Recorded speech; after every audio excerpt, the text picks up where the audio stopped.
Cursed Necropolis Rio, session 16. We missed a week because the world is a burning hellscape that occasionally needs tending to. But we're back. And what happened last time? Do we remember? It's been such a long week that I don't exactly have the details. Because I I think this was the flashback, but it was also us talking in our tomb to each other and the thing that we're not entirely sure what it is.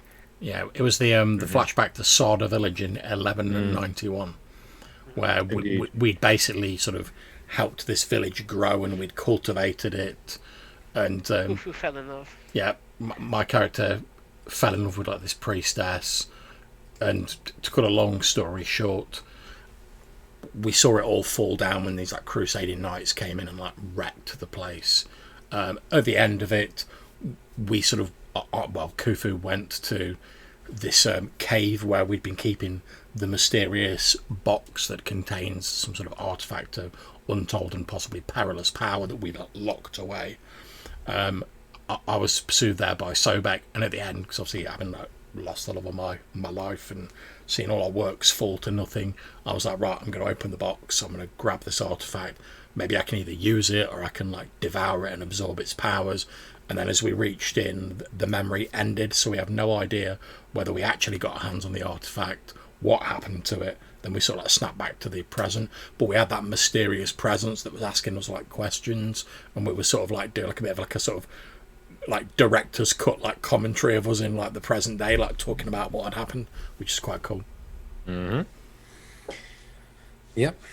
So yeah, last time we had the flashback to Sarda when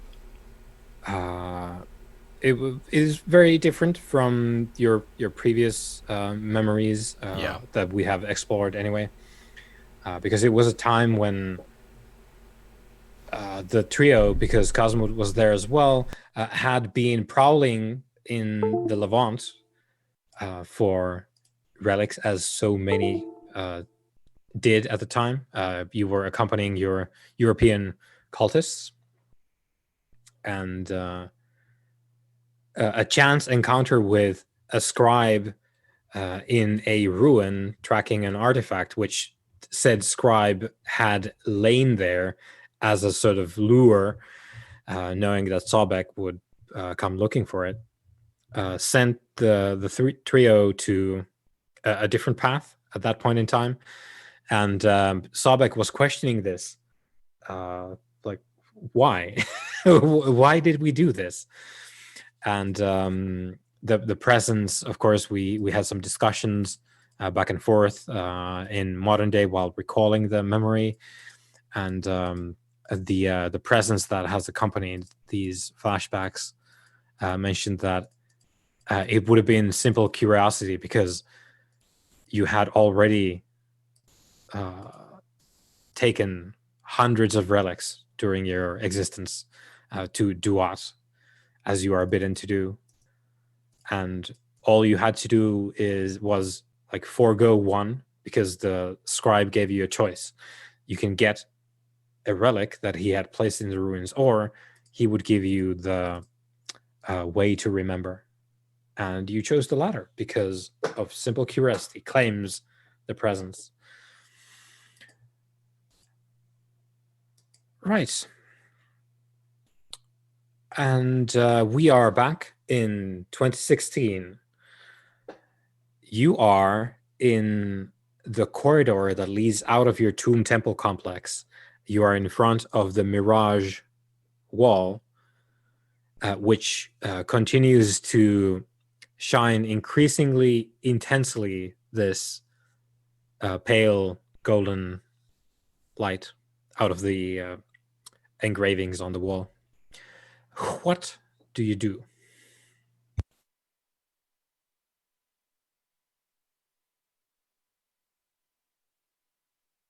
Is the festival still on? I'm just making Yes, sure I'm thinking the right time frame. yes. There's Um, still 2 days, I think. yeah, I thought so. I thought so. It's quite close to us being the party with my my guild.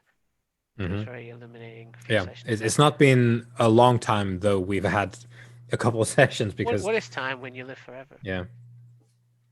And well, I'll sort of glance at Khufu and see if he's still in his like nostalgic reverie of his lost love. One of several, possibly over the long life we've led. I think probably I am. I'm sort of. I think obviously you know Khufu very well. It's obvious to you that he's having some difficulty sort of integrating these like new memories with his like previous sort of persona, because previously he'd just been sort of like, all right, these are our duties, we do our duties, happy days.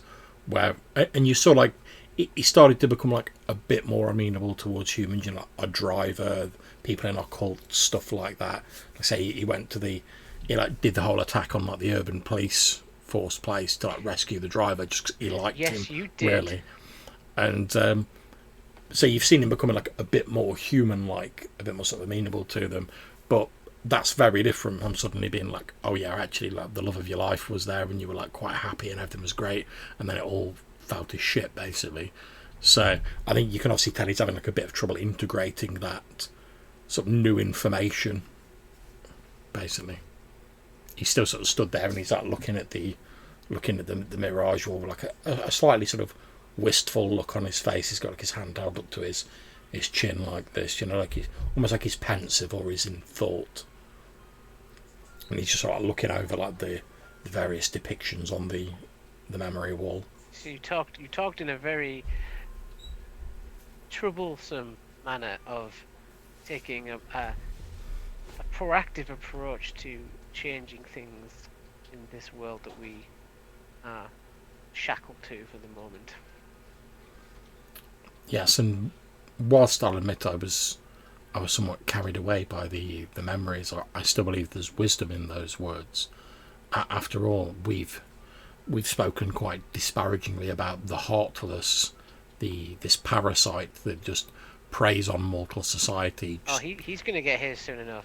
Indeed, but he exists merely as a parasite, always taking from mortal society. And obviously we are different to the heartless, but if we don't try and change anything or make it better, do we have any right to criticize it? And are we actually any better than the heartless if we simply exist and harvest the fruits of the mortal's labours without contributing ourselves? Worrying about individuality showing there. Yeah. Well, how many times, my brother, have we heard various arisen throughout the course of history saying that Rome is the new Iram, or this place is the new Iram, and we hold Iram, the nameless city, in such high regard, I believe, in part because it was the last time we truly actually built anything. Since then, we have existed merely as shadows, so existing, flitting between the mortals and contributing very little. That may be so. Even a ram fell in the end.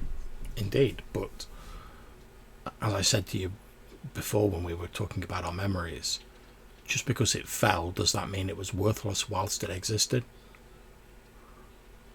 And does the fact that we failed once, twice, even 3 times or more, does that mean we should stop trying altogether?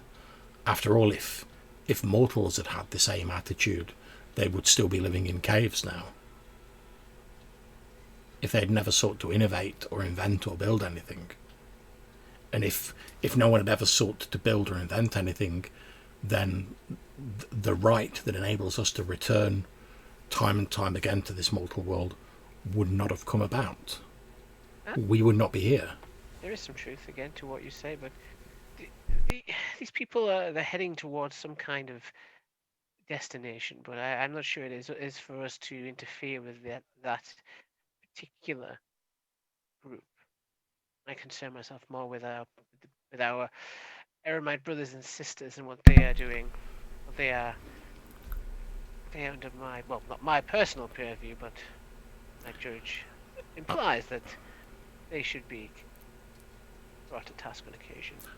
I've observed many times, my brother, amongst our kind, that there are many who are fairly scathing of mortals because they live so little time on this world compared to us. However, think of what they managed to accomplish. Not all of them, but think of what some of them managed to accomplish in that time compared to us. We have eternity. We amass huge bodies of knowledge, incredible to them abilities, levels of skill, arts, crafts that go beyond what one might amass in a mortal lifetime. And what do we do with that vast storehouse of knowledge and skill that we have? We remain in the shadows, playing our little games with each other, laughing at the mortals who are always striving and struggling to make something better. And we, who have the knowledge and the skills to actually do that, we do nothing.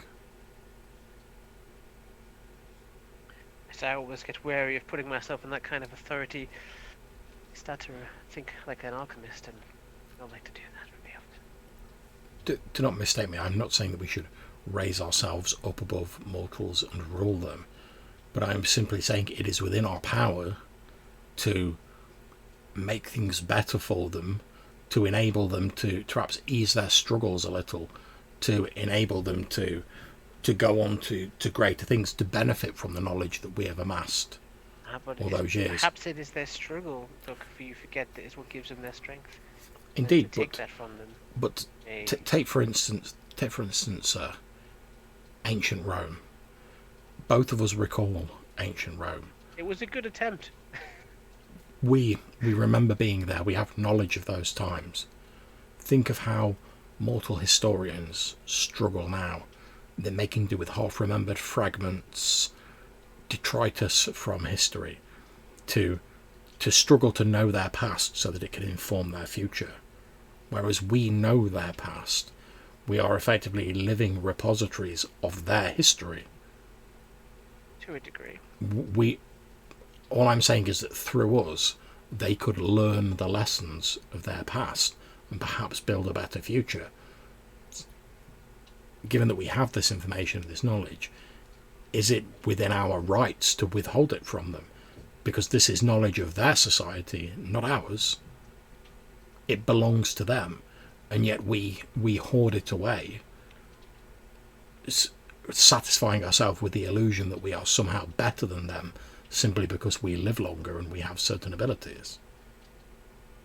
What gives us the right to do that? I would never consider myself better. Oh, indeed, you perhaps would not, but you cannot deny there are those amongst our brethren who see themselves as above mortals simply because they live longer. Or when you do not have any fear of death or retribution, then your life becomes somewhat meaningful. Indeed, and all I'm saying is perhaps you were saying that perhaps it is the struggles that mortals undergo that gives meaning to their lives. We have no such struggles, so we invent these petty games, these vendettas between our kind, knowing that we can never really bring each other to harm. We're simply trying to give ourselves meaning. And I believe this is because actually doing anything positive and actually making an impact would be difficult. Whereas to us, who have no fear of death and have abilities that would seem godlike to the mortals, many things come easily. So what does it say about us that when we face a situation that is difficult, we retreat back into the shadows and sleep? I agree with you to an extent, but I think we have our own difficulties. They're just different. For instance, I can't help but you must. I mean, personally, I experienced this, but I think you did too. That some of those memories that we were talking about, there were things that we should have known we did not. Names. And names are very important to me, Khufu. I do not forget a name lightly, and yet I could not remember that thing's name. Indeed. All I'm saying is that if the worst difficulty we face is we cannot remember the name of an artifact that we encountered 1,000 or more years ago, compare that to the most difficult circumstances that mortals are currently facing. And I believe they have it far worse than we do.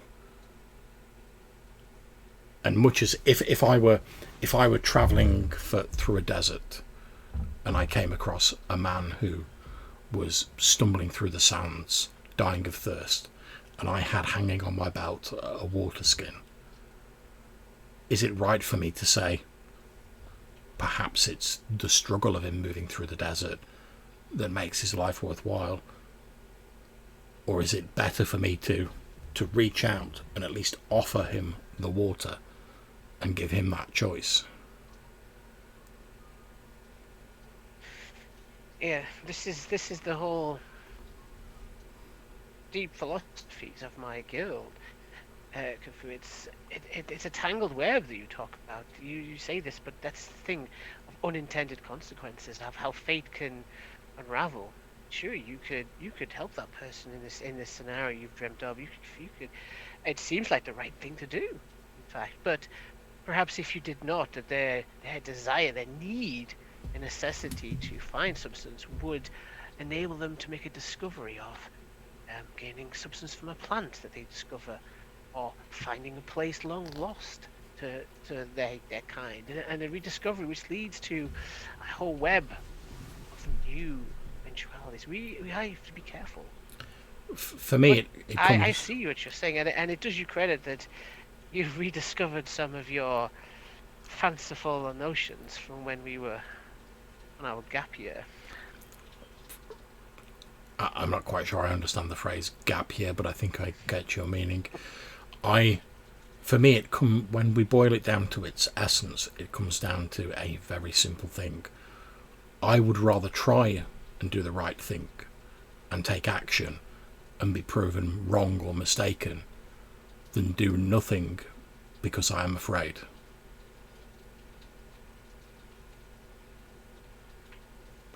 Is that what you think how people are afraid? It seems obvious to me now that I think about it. Let us take your average arisen, if there is such a thing. If the whole world of mortals was to take up arms against us, even with our gifts, how long do you think that arisen would last? Or let us say we go out into the mortal world and we try and help them, and it comes to nothing, and there is nothing positive is gained from it. At least we would know that we have tried. And I know you will say that we have tried before and it has not worked, but are we so afraid or easily put off, easily deterred, that over the span of eternity a handful of failures can cause us to reject the very notion that we could make a positive change in this world, and that we could actually make things better? If that is not fear, then I do not know what is.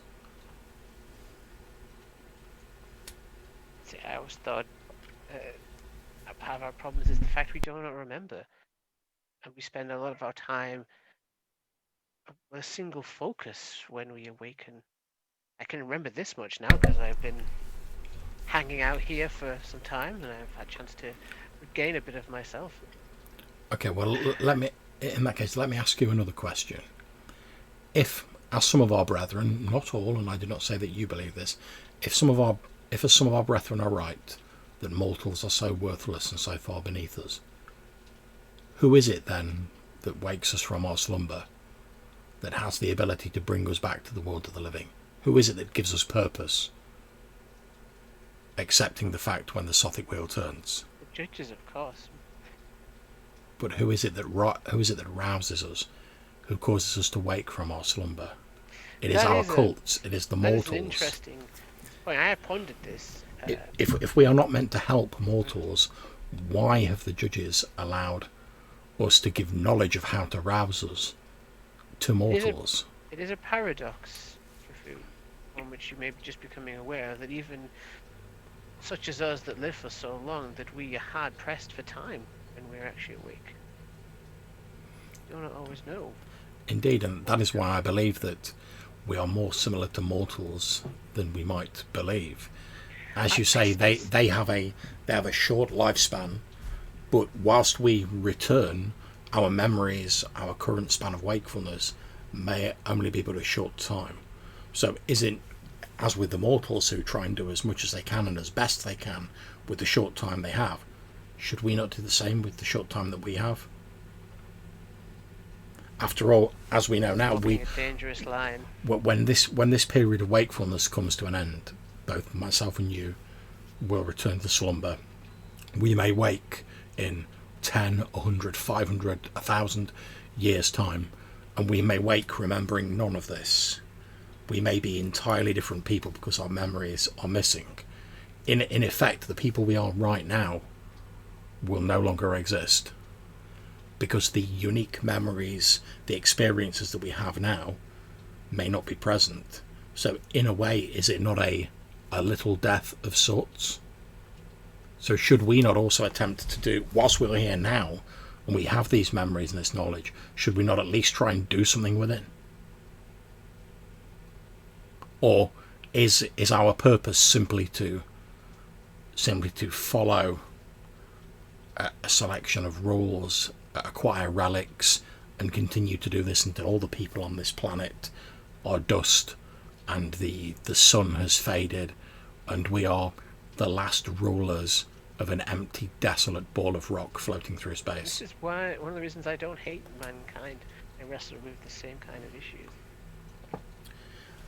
But I think I'm not going to stop you, Clifford. And in fact, I will help you if this is the road you wish to walk at this stage of your own life. But bear in mind that memory of Sada that we experienced together, but whatever that other thing was, might have been a part of you warning yourself against this very notion, in that your best intentions could lead to destruction, to losing people you care about. Again, it is, you are entirely right, it is possible, but again, I would rather take action and be proven wrong than do nothing because I'm scared of what the consequences might be if I acted. Well, I hope. I hope that your idealism in this moment in time bears good fruit and not ill. It is, and I will tell you now, it is my intent this evening to go to the new village that I've arranged our cult to build for the cult of my guild master. They are Unless you destroyed. Indeed. Which I say with a slight smile. It has been destroyed and with their permission and built to be better and more protected. It is inhabited by some of the original people of this land. It is my intent this night, now that I've recovered my memory of the seeds of life, to travel to this village, and the experiment that we began in Sarda so many years ago, I will begin that experiment again. I do not believe it. I am not arrogant enough to believe it is within my power to make this whole world into a paradise. But even if I can only make one village a paradise, that is one village more than if I did nothing. Noble words. I hope they bring noble outcomes. And if I try 1,000 times and I fail each time, even if those paradises only exist for a week, a year, 10 years, then at least they will have existed. And in the future, when I remember that I've done this, I will at least be able to think back. And even if I've failed, I will at least be able to think back and say, at least I tried. I would rather do that than in the future look back and regret the things I could have done and didn't because I was afraid. I wish you the best in this endeavour. I, however, am going to take a different tack. I thought you might. But I see the reasoning for your decisions. I just hope it doesn't turn out like Carthage. of which you remember nothing. Which I remember nothing. Or retroactively, I will. And even if it does turn out like Carthage, of which I also remember nothing, Yeah. does it not cause you to pause and think that even though these once great empires eventually fell into flames and destruction, that a part of them lives on in not just in our memories, but in the memories of mortals, and they are always rebuilding. They did not see the collapse of one great city and say, that is it for cities, we will return to the caves. They try and build it better. It is my belief that one of the things we can learn from mortals is that each time your goal, your dream falters and falls, you should take that as an opportunity not to abandon it, but to build it better the next time. And it is only through that process of eternal creation and destruction that eventually you will build something that lasts. After all, if you build a house and your first house falls because you built it out of sticks, should you then abandon the idea of building a dwelling, or should you find a better material to build it next time? If you abandon it, all you will have is the knowledge of your failure and nothing to show for it. Whereas if you rebuild again, stronger, then eventually you will be able to look back on those failures and see how they led up to that one success. I won't deny they're very capable, but they didn't have the benefit of living in the greatest city that ever was, or ever will be. Indeed, and as long as we refuse to share with them, they will never have that benefit. I fear it is. If we did share with them, they would suffer the same fate as whatever that was. I feel it is unfair of us to penalise and withhold things from them simply because they are not immortal and they did not live in Irem. After all, we were like them once, and it is only through the will of the judges that we now exist. I think I can remember just what that was like. Just. If we, to use another analogy, if they are children and we have grown to adulthood because of the right of return, is it not then our responsibility to try and help and sort of lift up the generations who came after us? After all, who is to say that had some of these mortals lived in Irem, they would not have been found worthy of the right of return, that they would not now stand with us as arisen? Simply because they did not have the opportunity, that does not mean some of them are not worth that opportunity. That is not a decision for me to make. That is the judges. So they judge who is worthy. And yet, the judges remain silent. I don't know about that. I felt something earlier. But perhaps the judges remain silent because they have already done what needs to be done. The judges do not need to act directly in the world because they have already created agents that can do so. We are here now as proof of that. In order to serve? And if it was their wish that we only did one simple task and nothing else, then every time we even slightly diverged from our task, we would feel the lash of the scourge upon us. But that is not the case. As long as we do not abandon them, we are free to act as we will, relatively speaking. I do not presume to know their minds, for they are elves. They are gods. But I said before, I feel like sometimes we are tested, and these things are tests. And I think I found what I'm meant to do. If you don't mind me asking, what is that? Well, I keep remembering that deathless creature. Light on life. Not created by the there he is.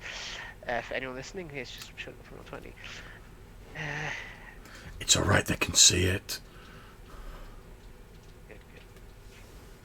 We have the technology. We can do it, we can show it. I feel this individual is connected to our old journey across time. I cannot remember every instance that we've met, but they keep showing up. And I'm going to take that as a sign to notice.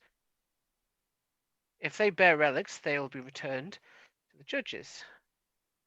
And if this thing is a crime against nature, I know that's somewhat ironic to say considering our condition, then I'll return him to whatever afterlife exists. He's responsible for your wife's death, remember, Khufu? You are correct.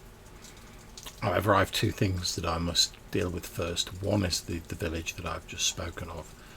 The other is, I believe that I must seek out Casmut. Really? That individual? Yes. After all, we made our displeasure felt for his previous actions.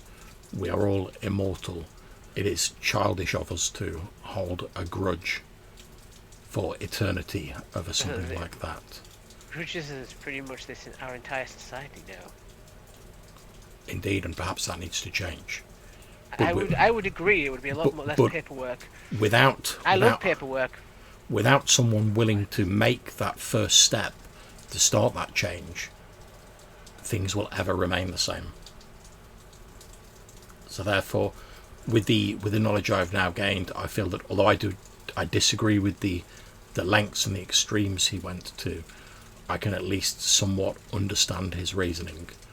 And therefore, relics to maintain his self from dissent, that's just, that's wrong on all levels. I do know that it's wrong, you're right, but just because it is wrong and it is not something that I would consider doing myself, I can at least understand why he might have eventually reached that stage. But if no one reaches out a hand to him to try and show him a better way, how will things change? He is an immortal like us. He cannot simply be killed and chalked off as a mistake. But if no one tries to bridge that gap, he will always remain as he is now, on the margins of a risen society, doing what he is doing now, presumably. Whereas I would rather try and, at the very least, try and show him that there is a better way of doing things and that we can make a positive change. If he rejects that, if he continues his ways, I can at least know that I have tried, and the fault is not mine. Convincing you to whatever scheme he is up to. An idea can be a dangerous weapon. You appear to be in a pliable state at the moment. You are right, ideas can be dangerous, but ignorance can also be dangerous. True enough. And if we are not capable of judging what is what, after all, many thousands of years, then I doubt that is going to change in the future. I believe all we can do is what we think is right by our conscience and what we believe, and like the mortals say, hope for the best.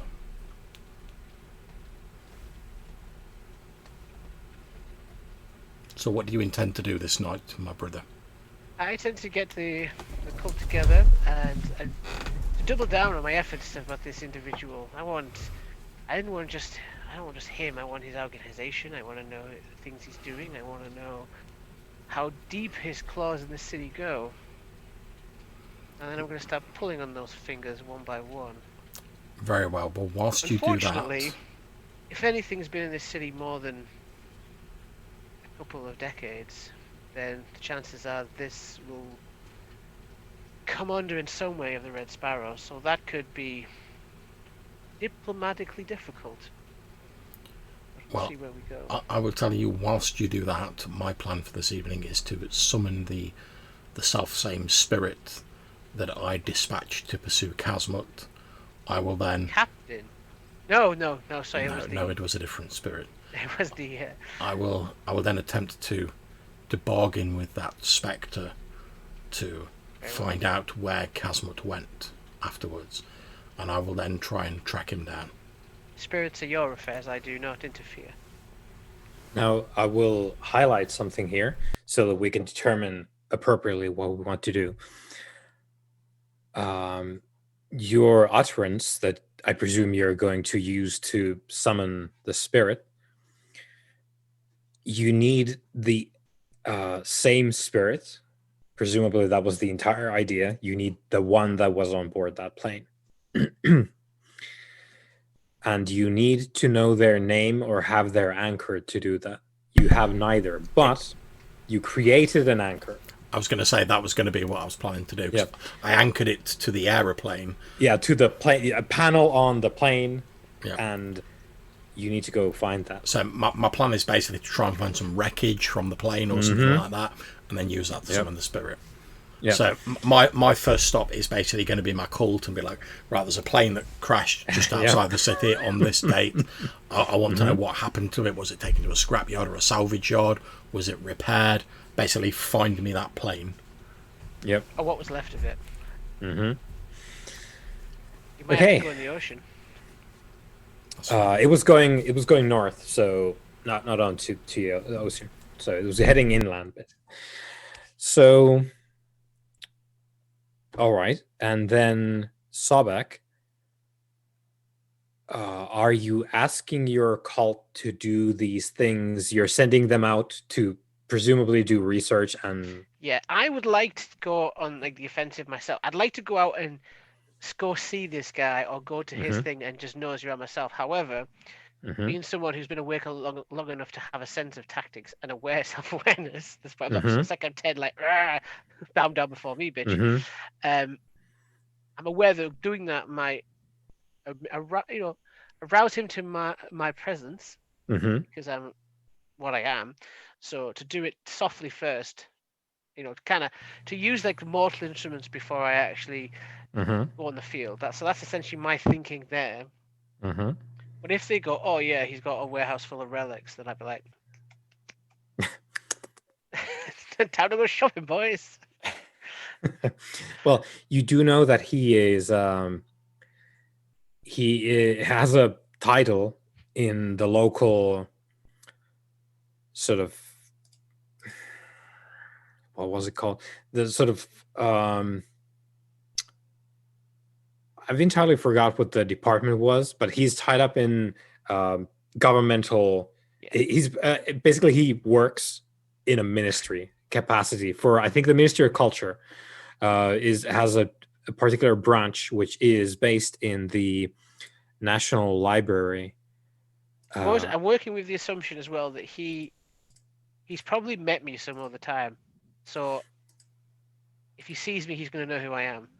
In passing, you did like sort of potentially see each other 200 years ago. I mean, as well, there could be a flashback we haven't done yet, or we'll cover at another point. Entirely. You might have been like, oh yeah, we're gonna do like a whole divide the city in half deal, and we're gonna dispatch the Red Sparrow, and we're gonna rule as the kings of Rio. Possible. Well, yeah, possibly. Yeah, but we don't know about that. I don't want him to be aware that I'm awake and up and doing stuff. If he might already be, he might be keeping tabs on me right now. Like he might be here. Yeah, he could be in this room right now. Yeah. That's me. But I've got. I think we were going to do something at the festival, or we were going to go explore the festival a bit. Yeah. The idea has been touted that basically you would just go out and basically enjoy the cultural activity that is currently happening, just to like have done that, not to like go see, feel, like see the people celebrating, and sort of just take it easy. I suppose would be a thing there. And of course you do know that some of these events can be potentially like mystically significant, and Khufu has told you previously that the New Year's party is an event like that. Like you could harvest some energy from the New Year's party that happens in Rio. I'm not worried, but concerned that something will happen, for good or for ill that day. Yeah. I mean, it doesn't matter. If we die, we die. You know what I mean? Like. Yeah, it's not anything you haven't done before. If the city explodes, we will be fine. But at the same time, I don't want my fellow eremites getting up to mischief. Mm-hmm. You know. Which they're all well behaved in Rio, as we know. Yeah. Not those What, Orishas. don't want them getting up to any mischief, like, praising Moloch or anything like that. It was all a show, you know. It was Flesh for Moloch. Yeah. You know that Bantanath. She's just a party girl. Yeah. So, yeah, I think, well, you depart the Tomb Temple complex, and yeah, we know your next steps, so to speak, but I will highlight the ideas that have been tossed out, like things we want to sort of have on the to-do list here, so that we are aware of what we have discussed previously. So there was talk of investigating the relic in modern times as well, because we've had several flashbacks now about that. So there was interest in researching the relic further. John, you mentioned about getting the captain back on board, so to speak. Yeah, man, I love that pirate ghost. Yep. So we had talked about that. John was just talking about tracking Cosmot. Well, Then, my immediate plans for this evening are basically set the cult the task of finding me that plane. That's obviously going to take a while, and while they're doing that, I'm going to go in and try and visit Hassani and basically be like, check out this utterance I've got. That new village though that your people are going to. Watch as I make that into paradise on Earth. Yeah, you can make an oasis of that. Plus, as well, I get to hang around my guildmaster for a bit, which can't be a bad thing. Yeah, no, and he's, as we know from previous. No gods or kings. Like, or he does. That reference landed home. Yeah. Also, A slave obeys. please, man, choose. Parasites. No, we're not there yet. We'll get to. Would you kindly build paradise, John? We'll get to Rapture eventually, and I'll take you down to Paradise City. Well, where the Grass is green. yeah, the grass is green because someone's using Seeds of Life. Yeah. So Oh yeah, we know that, don't we? yeah, you both of you know that now. No, I I bought up one of my clearly pillars got just so I that. could use a second tier of it. Yeah, you're invested now. I'm all about them Seeds of Life. So, oh, my PDF is acting up. I was going to look up the Seeds of Life, but anyway, so you can do a lot of sort of growing living things with that. I say if you do need to check what the utterance can do and your PDF's being shonky, I've got like the description of the levels I can do on my sheet. Oh, sheet, yeah, okay, I'll pull that up. But anyway, so I'm thinking, in the interest of time as well, more now than usually, we can make a roll for both the cult tracking what went down with the plane, and also like putting feet on the ground and trying to, because Sabek, you explained it to the cult as in like, so there is a lifeless blasphemy in our city, and I know that he was around like 1,000 years ago or so at least.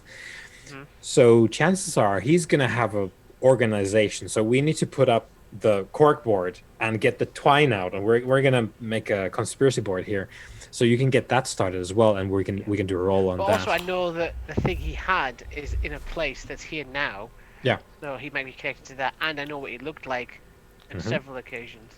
Yep. Did he look different actually in the flashbacks? No, same guy, exactamundo the same. It's clothes Change of change. hairstyle. and I everything. know what I can also do to like find Casmut.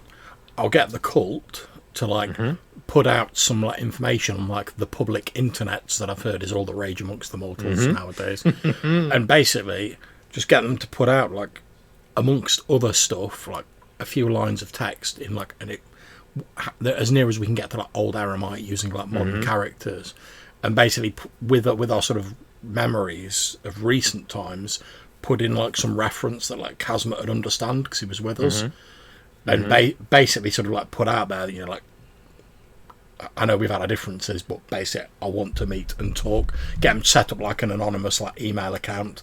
If he gets back in touch, we can then like arrange something.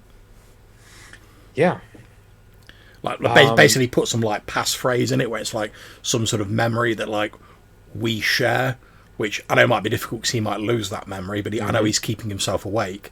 So I don't know. Let's say something to do with like the warehouse raid we did. Like basically say, "Oh, prove it's you" by saying by telling us like how many crates there were in the warehouse, and we went in to like stop that that horrible creature. Umcut. The Umcat, yeah. So I think there's 4 memories that you have currently with Cosmod in them. You have the warehouse instance back in, was that in the 80s or 70s? I think it was. I think it was like might have been 79. It was like late 70s, early 80s. Yeah, that was before that particular time that we. Yeah. Anyway, so you have that. You have the like 1801 or something when the Portuguese court came in. You have the Japan trip, which you didn't have a lot of time with Cosmod then because he was operating on a different peninsula at the time there. And then you have the Sarda period where he was a sort of trader in Sarda. And in 1801, he was basically hunting like stray Amkat and other like bad things on the outskirts of Rio. What I'll get him to do, because I remember that the Amcat we faced in the warehouse had like a sort of canine head. Yeah. So what I'll do to get him to prove it's him, I'll basically say like, get him to put in his reply like what animal head the Amcat had. Ooh. Yeah. I might not have the. Yeah. No, nothing. I thought I might have an actual Iramite word for that, but I don't have one for dog. I don't think. But yeah. I expect him like if ancient Iramite's anything like Egyptian, I expect it to be like jackal-headed or something rather than like dog-headed. Yeah. But yeah, just as a way of like proving it's him, and basically just make it clear in these few lines that I'm not holding any grudges. We've had our differences, but we've also had many more years where we were close. I want to mend that rift. Yeah. And obviously you can contact me on the like, anonymous email that I'll get the call to set up and show me how to use. Oh, here we go. So I found it. So this is what you would ask him to say. So that means jackal-headed in the context of an Amkat. So that is part of the actual like Iramite lexicon that you would use to describe an Amkat. You would name the different parts of it, and that is the name for a jackal-headed Amkat. A part of the name anyway. That part that describes the head.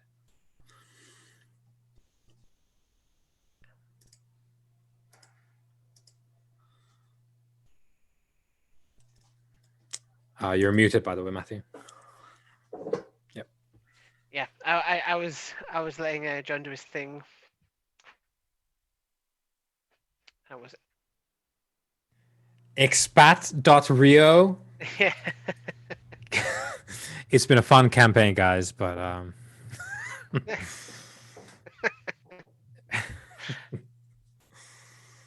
That amused me more than it should have. yeah, that was 5 out of 7 is what that was. So yeah, so I'm going to set the cult the task of doing that, and while they're doing that, I'll get them to show me how to like access this email account on like the mobile phone they gave me. Yeah. Just so I can basically go in, check an email, open it, and reply. Nothing very technical, just the basics. Yeah. And then I'm going to head off to visit Husani, the reviver of dead things, and lonely man. And if I'm not talking about reviving things, I don't know what is. Yeah. I'm going to revive the very land itself. Okay, So so come with you in this little. It's entirely up to you. I would technically welcome what I'm doing Sobek's doesn't company. require me to be there at the moment. Like I would welcome Sobek's company, but I understand if he doesn't feel comfortable with what I'm doing. But if you wish to come, I would welcome your company. He never finds it uncomfortable. He's just cautioning you on the eventuality of what's going to happen. Because we have memories of it happening time and time again. I'm just like, here we go. He's back on the making the world a better place train. This one could be the one, though. This could be the one. Do you have like a collection of scrolls of like attempt 465? To use a very crude reference, though, if you throw enough shit at a wall, some of it's going to stick. Eventually, yeah. Eventually, it becomes more shit than wall. So yeah. So I'm like, maybe all we need to do is just keep trying, and like you say, maybe this isn't the time that it'll all work out, but we keep trying, and we'll get a little bit closer every time. It's a little bit closer to perfection. Okay, here we go. So let's make a couple of rolls for the cult. I'm just pulling up the thing here. So your cult has its own handout in the characters folder, which is that one. This is what it's like to be mega rich as well. That you just get a whole bunch of people to do the stuff you don't. You like, you go fix that. I'm gonna go hang out over here. Yeah, yeah, and that is the nature of your cult as well. Like you could run this very differently. Like you could have an actual cult of bloodletting and sacrifice and shit, and you could basically be like the mouth of God on earth. But you don't do that. You do it differently. You do it like we don't do it yet. Yeah, you don't do it yet. And then you could do like what your boy Ibsheta does, but you probably don't want to do that. He has a method. Yeah, he certainly does. And he does get results as well. He does get results. I love to think he introduces himself as your boy Ibsheta. It's your boy. Hey, it's your boy Ibsheta over here. You want to come torture people for fun? Yeah? No? Okay. Okay, so your cult has, and John, would you reference your sheet, because I think you have the cult dots there as well. Are the stats accurate? Reach 3 and grasp 4. Okay, give me a second. My we really need to my roll 20 is running slow. Oh. Give me a second. There we go. So, cult, reach 3, grasp 4. Yeah, that's correct. Right. Was that this is quite a long time ago now, but do you recall, is that inclusive of the 1 dot that you got from the Parliament? Yes, it is. Yes. Yeah, I updated it afterwards. Yeah, cool. So this would be a reach roll, and let's see. I'm looking at the. This is in your material as well. I'm looking at page 159. It has the reach stuff in it. So you have 3, and this is the sort of how efficient and widespread your cult is in order to do legal things. Yeah. And this is all legal stuff. This is not anything. This is not shenanigans. So you have 3. So by default, you don't need to roll for minor research, such as finding things openly from the internet, which is the plain bit. You get the plain bit. That's no problem. Services of a chauffeur, translator, secretary, guide. You can also get plane tickets to first class, compact hotel rooms, access to cultural events. So what we need to do is we're going to roll for the research because the research concerns the network of at least 1,000-year-old lifeless gentleman who has also survived 1,000 years. So with that, Sobek, would you make a roll for with 3 dice? And before we actually do that, I will also check if you get. No, you don't really, because it's not in the temple. I was thinking because you led a ceremony in the temple. You activated the temple, but this goes beyond the temple itself. So 3 dice, and let me know what happens.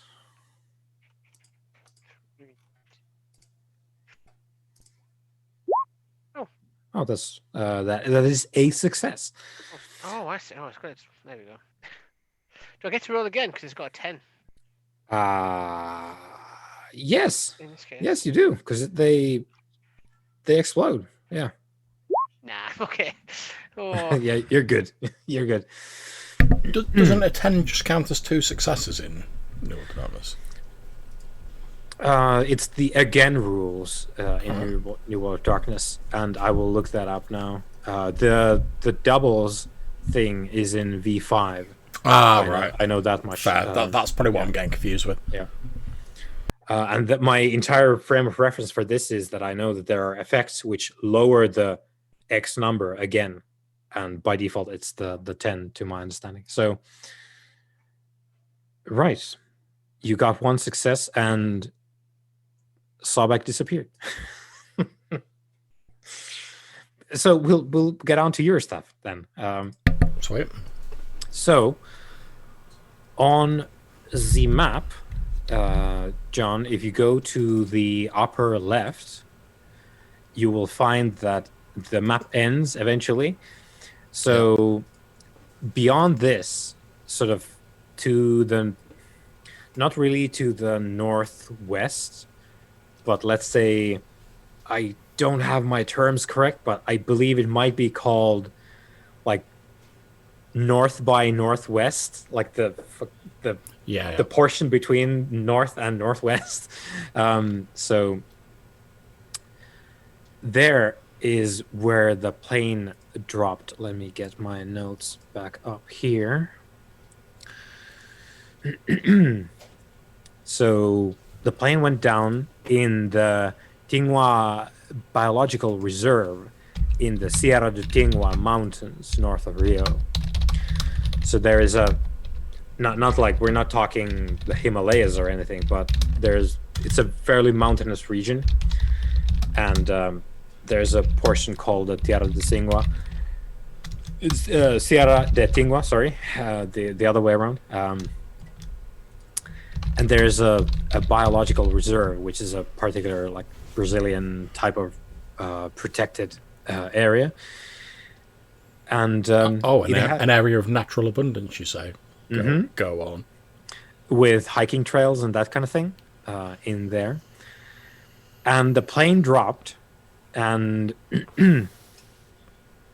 what your cult manages to find is mostly some environmental agencies and activist interest groups that are furious that other people don't seem to care a lot about that fact. So what they come up with is a lot of it is still there because, and this is one of the points of contention, people didn't really like make an effort to go there and like gather the debris out after it was apparent that no one was on board, and of course there had to be someone flying the plane, Cosmo. But there were no bodies there, so no one died. They kind of left the debris where it fell, and people are pissed about that in the environmental circles. Okay, in which case the way I'm going to look at this is obviously the sort of damage that was done to that area was our fault basically.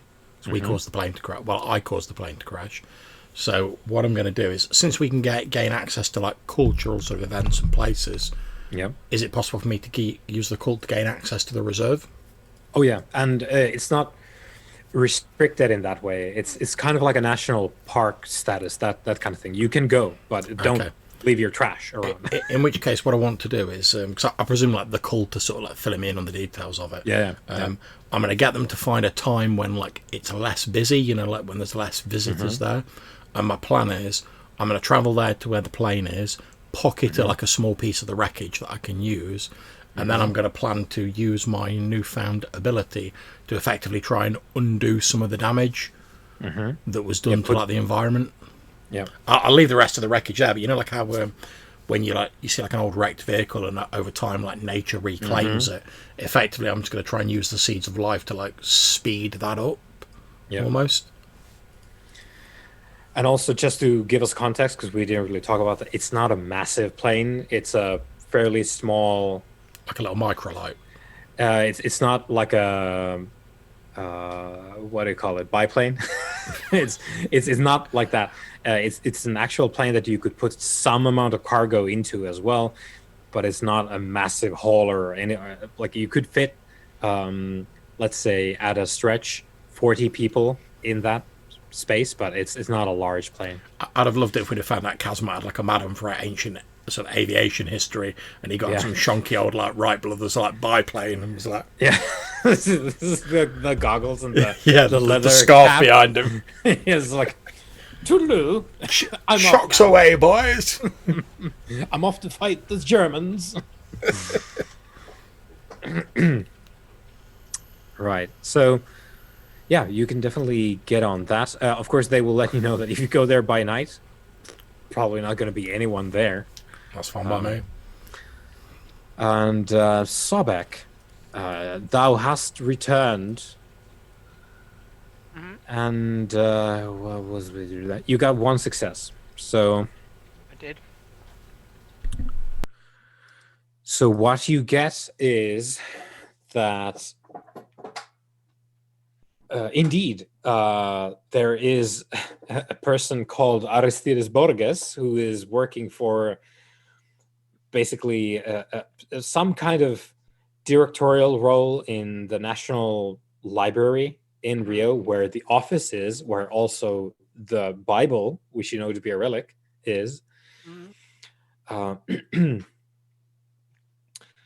and makes frequent appearances on the Copacabana beach with people whose names your cult doesn't manage to scrounge up, but they have managed to find instances of like basically an entourage that has been seen with him a number of times. And a particular haunt for these folks seems to be a bar slash club in the street level of a hotel on the Copacabana beach front. Okay. So like a fancy hotel and then a fancy club slash bar called the Luna Lounge at the street level. And they seem to have been most often spotted Frequent, there. yeah. And your cult is fairly certain, you learn, because of certain very slight arcane understanding that lingers in your cult. They have determined that Aristides Borges is probably not a, a man in No the classic shit. sense. Now, am I able? I know this is probably going to sound like Band of Blades terminology, but am I Mhm. able to start like a long-term project? Yes. Because this is essentially what I want to do. Is I don't want to jump the gun on him. Hmm. I've got multiple things I want to do before I make a move. Hmm. Firstly, I want to find out because I think he's going to have an organization of his own. It is sort of the presumption, even though you don't have the details, but he clearly has people. Influence. I want to work out what, effectively, in game terms, his reach and Hmm. his the organization that like what kind of strength we're going up against. I also want them to, being a scroll, naturally, I want them to prepare a document with all of this information in Hmm. a kind of easy to read style, almost old fashioned, formatted on a parchment for me. That whenever I die, Hmm. which is going to come sooner or later, Hmm. even we descend again, I want them to have that on hand to say this is something that you before were interested in. Past you is handing future you the cliff notes, so Hmm. so he cannot escape my wrath again. Hmm. Easy anyway. So that's my thing because I don't make a move yet, but I'm gonna do some stuff soon once I have more information. Right. Yeah. No, that sounds great. And we'll fill in the first tick on that. And I'm in the process of getting you an actual clock because I Because enjoy. maybe he's like, he's only the middle guy. You know what I mean? Like there's actually someone above him that we don't know about, and I want to try and you know Your your particular Nostalgia. life experience and what you remember from your mortal days and what you have seen across the millennia Mm. does in fact lead you to think that there's always a master somewhere, Yeah, exactly. So because you very clearly have one of your own. I think 'cause sorry, Sobek's interpretation of what this is this is fate going. This guy keeps showing up. The judges are going. Remember that guy you didn't deal with. Remember that guy you still haven't dealt with. Look, he's still around. Look, he's living. He's living a long time, man. So he's like, right, not this time. You know, some people are wasting their time making paradise and trying to help out the humans. I'm going after actual evil here.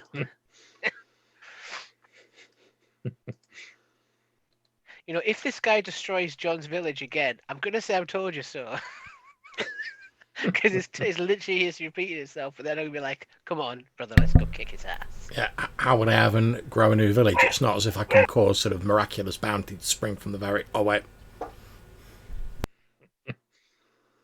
Would be a Yep. shame if I had the power of the gods. Yeah. Do you remember that cookbook you forgot? Here's another one. Magic.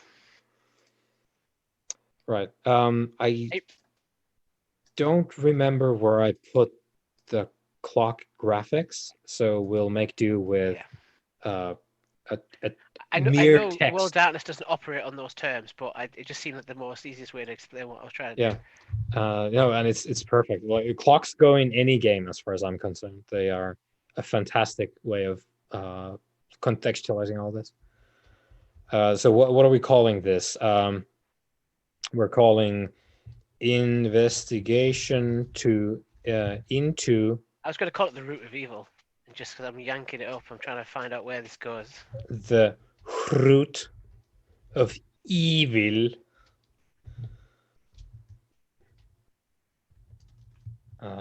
Like that, and we'll put it at 1 out of 4. I'm so going to laugh if you come across this Heartless and you eventually confront him, and he's just like the Heartless / vampire equivalent of, like, he's just like a dude. No, it's not like the evil mastermind you it's think he going to is. be worse than that, John. It's probably going to be a former lover. Like, there's going to be a twist, isn't it? Oh, finally you're back. I've been looking for you for centuries. You just like walk in, he turns around in his chair, and instead of like stroking a cat or unveiling his sinister plan, he just presses a button and it goes. Never gonna dance again. Right. So I put it under the. I put it at the lower right. I think we'll collect our clocks down there. I'll see about an actual clock down the line. Cool. So the cult is looking into all of that. Khufu has been briefed on what's up with the plane accident, and what are we doing? Khufu is currently planning on going after sundown to the biological reserve because that's when nothing is there. What's Sobek doing? Are you going with Khufu? Are you? I was going to go with him to the his boss, just to like. I'm going to the biological reserve first. Because that's a problem we caused. Is that the where the plane is? Yeah, that's where the plane fell, and where he's planning on summoning the ancient, powerful, very hostile spirit. I'm not planning on summoning it there, but we crashed the plane there, which caused a lot of ecological damage, and no one's been asked to sort it out because there were no deaths. Because obviously Kazmat like strolled away from it. Yeah, I'll go with. Let's see. It's always good to see him do his. You know, it's a part of the Eremite culture I don't understand really, the spiritual stuff that he does. It's nice to see him at work. But also, it's just even we have things that are dangerous to us, so we should not be too reckless. Which is entirely true. You know that there's the greater Amkat that was never vanquished as well in Rio. I mean, I tried, but yeah, we tried, but so we'll just cut from the corporate headquarters of your cult into a nighttime quite foresty scene whereby in the distance we have the lights of a car uh, sort of up a hill, and all around, sort of as untouched as forest gets, and we can only see the sort of stretch of road up there because the car is there and the lights are on. So that's where your driver is currently waiting as you have gone down this hill, and you have sort of prowled around there in this small um, sort of lower area between two rises, and that is where the plane's wreckage is. And well, it's very plain for you to see what has happened. There's trees have been in the path of the plane, have been quite devastated, and of course, it did churn up a good bunch of the ground as well. And of course, the plane itself has broken. So at least one of the wings is completely detached, and it's sort of in a different place than the rest of the body of the plane. But it has smashed to the ground and dug a, a hefty groove into the ground there as it went down nose first, and has eventually settled there. The sort of main body of it breaking in half from the strain and weight of itself. And well, you can certainly smell the night air, the sort of human free natural environment, quite pleasing, maybe even slightly reminiscent of older times, maybe in the time when the Portuguese court came here. None of this was industrialized. It was a wilder place at that point in time. It takes you back a little bit, but then it brings you forward again when you smell the absolute stench of fuel, oils, other things that have spilled into the ground from the wreckage of the plane. So you are there. You have been equipped, by the way. The driver gave you these perplexing, they seem like scepters to you at first.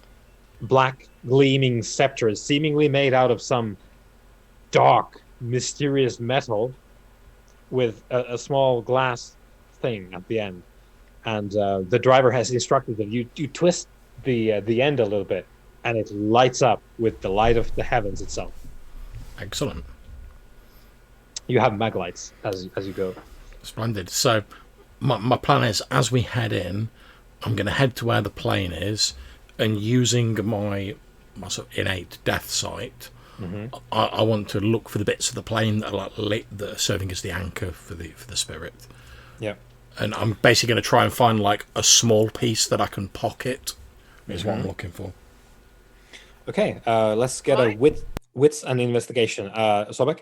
I was just gonna ask. I don't know again if you need the right eyesight to do this, but is there a way for me to pick up any magical shenanigans? Yes. Yes. God sight is always applicable when we're talking about supernatural shit. So I'm just one of the things I think about that Kazmut, the individual, might have left something, in case we ever came looking. So just making sure we haven't walked into a trap here. Right. Okay. Yeah. Okay. Well, I'll let if you've mentioned that, I'll let you make that roll before I start poking about. Oh yeah, you need to roll for that shit. I always forget with God's sight. It has like a point expenditure as well. Let's see. I think I can use willpower to jack it up. I think. Yeah, there's a part of it that you need to activate. Let's see. Okay, here we go. Yeah, you need to spend willpower to actually get the magical sight going, and then you need to roll wits and occult. Okay, I will burn a willpower point. Hopefully. We haven't talked about this almost at all because always it's been in a flashback that it's been relevant, and we don't care about the points in that. So, but yeah, willpower and then wits and occult for you to activate your God sight.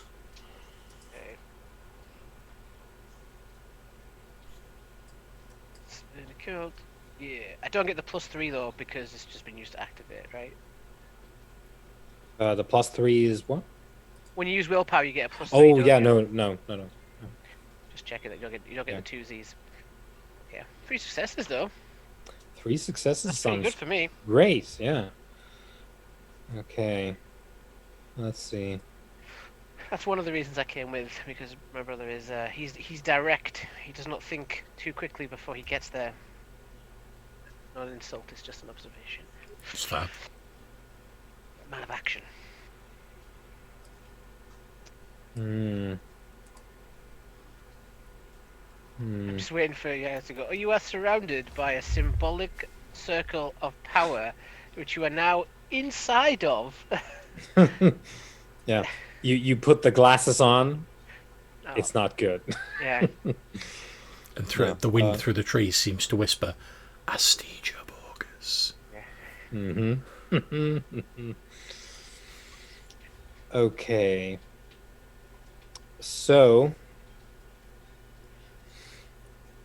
you sense that the one spot on the side of the plane where there is a sort of, I guess you could call it an entrance because it's been ripped, like it's been destroyed so that you could enter the plane from the side. Outside of this opening in the structure of the plane, it seems like there's this particular spot where you could stand and sort of be surrounded in very faint glittering starlight, which is somehow in the air around that spot. And yeah, that is what you find with your god side. You also get a whiff of death, which Yeah. isn't a great surprise. Do I believe it's a curse or a symbol? It doesn't seem malevolent. It seems like residue of something, Yeah, some kind of celestial invocation was conducted. Yeah, I will feel that to cope with it. There is something there that is an addition, I think, to your spiritual summoning. Doesn't appear to be dangerous, but just be aware that there is lingering effects Very well, I understand. as you do your. So what I'm going to do is I'm going to not go in the plane, because like you said, it's at the entrance, the tear. I'm going to look around for any like smaller sort of shards of like metal that have come off that I think will serve as that are part of the anchor, effectively. Yep. Wits and investigation to find it. Okay.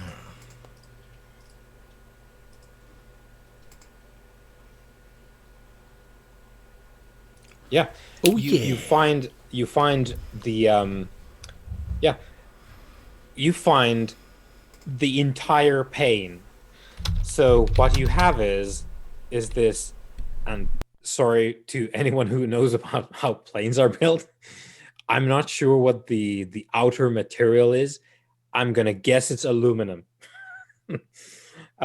Anyway, you find the plating that you put your hand on when you used your utterance to summon the spirit and make an anchor for it. So you have this fairly large piece of, slightly at the edges, because that's sort of where most of the adhesive technology was. Yeah. Slightly at the corners, torn metal piece of very light plating, but it's sort of like cumbersome to use. But you have the whole fucking thing. Okay, so I think what I'm going to do is I'll take that plate and then, using like my belt or like one of my sashes or something like that, basically just sort of like tie it around my waist so it's like on my back, like backpack style. Yep. Fantastic. So Sobek, Kufu seems to just look around, looks at the place where you told him, oh, there's something there. Watch out, just in case. And Kufu looks around, walks off into a bush, and comes out bearing what seems to be the outer plating of a plane. I'll say this is the plate that I bound the spirit to when Casmut was leaving via the vehicle. How long does the binding last? The answer is yes. As the binding is permanent. Now, it is not to say that the spirit need only have this plate as an anchor. It most certainly would have others. I have simply also anchored it to this plate. Is it aware that you have returned? I'm like looking around. Possibly, although if it were here, I would see it. If it were here in any active capacity. Yeah, not here currently. No. And I would say some spirits that have many anchors have the power to move almost instantaneously between their different anchors. That you need not spend time here. But I would be able to use this to summon it to my presence. And as I'm saying that, I'm going to have been looking around as well at the all of the trees that you said have like fallen over. Yeah, and, like, they're devastated broken and scattered. Yeah, and basically what I'm going to do is I'm going to take out like a pocket knife or something like that. Just basically find like a sort of pretty about that sort of thick like branch on one of these fallen trees. I'm going to cut it off or break it off, whatever's easiest, and like trim the sort of little branches off it to make it into like a very crude staff. Since if I have a staff of appropriate wood, I can use seeds of life to like grow that particular tree. Yeah. And I'm like, if this is a tree from this area, these are the sorts of trees that are meant to grow here. Yeah. Then I basically want to walk. I'll have a quick look around to make sure there's not people about, and I'm going to walk to like the sort of epicenter of like the devastation, like where the planes landed, effectively, and whatever. I'm going to plant this staff in the ground, and I'm going to use the seeds of life to restore life to this blasted patch of land. Which tier is that? Well, I'm actually planning to use tier 1 and 2. Okay. Because I've got the description here. So basically, tier 2, I can cause it to choose it to grow like edible plants. But if I put the staff in, that determines what grows. They spring into existence within a radius of Sechem plus Ren yards. So that's 4, 5. So within 6 yards for me. It produces in its initial sort of flowering enough food to sustain memory times 5 meals for an adult human. Obviously, so that's 30 for me. Unleashing this tier with the preceding tier, which is what I'm doing, grows a garden of sacred panaceas. Anyone who eats a meal of the fruit that grows here, while afflicted with a disease or poison, gets a reflexive cure attempt. And if they eat a meal, it also qualifies as a valid reason to buy any mental or social attribute from a rating of 1 to 2, or to buy a language merit chosen by fate, or by encyclopedic knowledge. So basically, anyone who that these trees that will grow here that have fruit on them, anyone who eats from them, it'll help them recover from diseases, and for some people, it'll probably either make them a bit smarter, or they might suddenly get the knowledge of like another language, or maybe just like encyclopedic knowledge of various factoids. But what sort of knowledge area they have and what sort of language they would, I believe, is down to fate. Yeah, so that is quite a lot, and it also takes if it needs the tier 1 and the 2 altogether, that would be, let me look at the thing again. So that would be 1 Ren, 1 Ka, and 1 something else. But this is fine. This is a no shit miracle that we're working here currently. So I'm going to spend 1 Ren, 1 Ka, and I'm going to spend 1 shoot. Yep. So Sabek, you witness Khufu, or rather, as we know, like Khufu's soul. But Khufu drives this staff into the ground and speaks the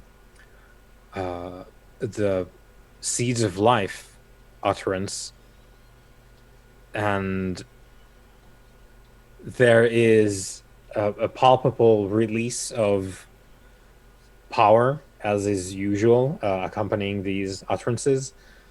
And there's the initial waft of the Sechem flaring, and people, if they were here, would be inflicted with the sickness, as we know. Yeah, there's a reason I came here at night.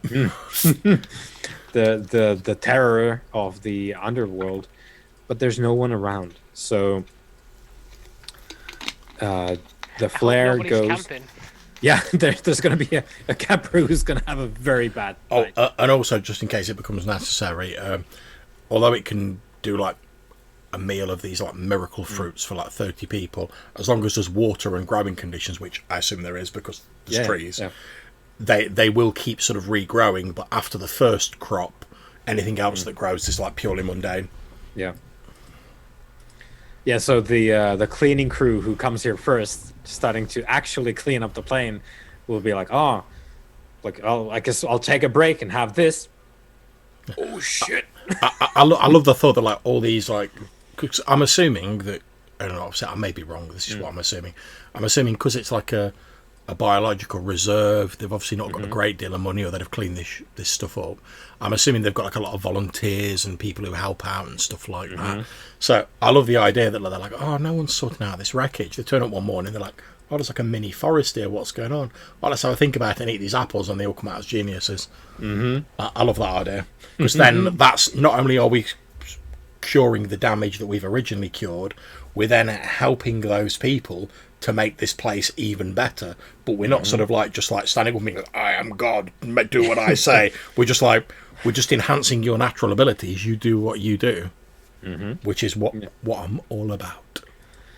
So we find ourselves in a grove grown by the ancient art of Iramai's sorcery and Khufu's will. So that's where we find ourselves. I'll tell you what I am going to do. Like, I don't know exactly what fruit's grown on these trees, but me neither. if it's not like a giant watermelon or something like that, something that can be carried easily, I'm assuming, obviously tell me if I'm wrong, that like it lasts as long as like a normal fruit. So like if it's an apple, if you picked an apple, it'd last a few days. So what I'm going to do is I'm going to just take a couple of them, and when we get back to the cult, I'm going to be like, there's one for my ex-driver who's now like some weird prophet, and there's one for our head priestess.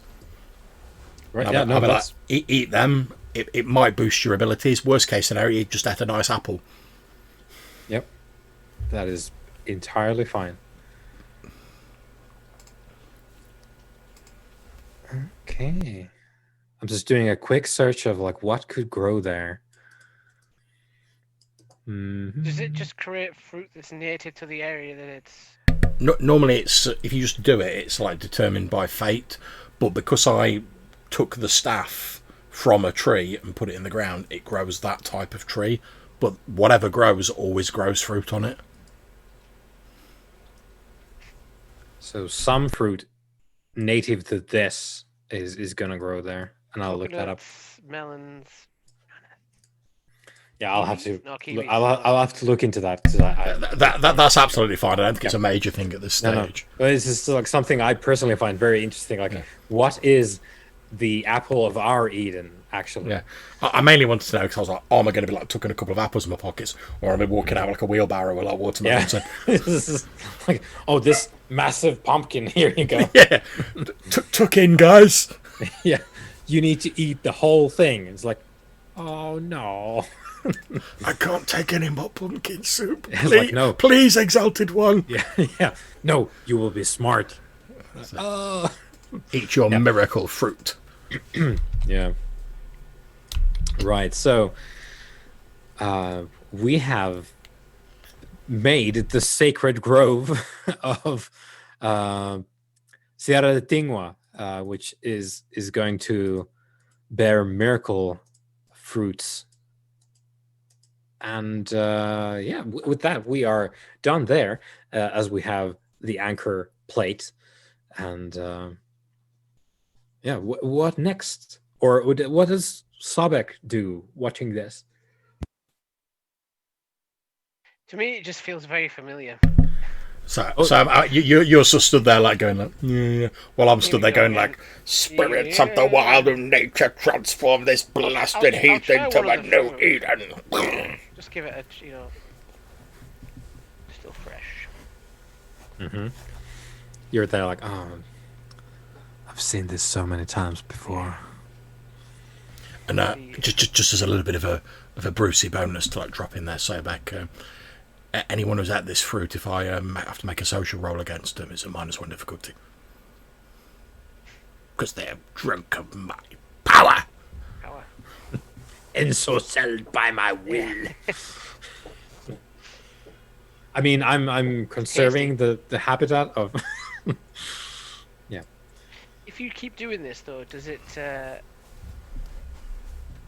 like get even more like ridiculous, or is it the same effect? Like if you it'd be the same effect at this tier. So technically, I could walk to the edge of this grove, as long as I was spending the points, make another grove, and it'd obviously be a wider area, but it would just be the same sort of thing. And obviously, we know there's like 30 meals worth of like miracle fruit at the minute. So if I did another one, that'd be 60 altogether, but it's still the same effect.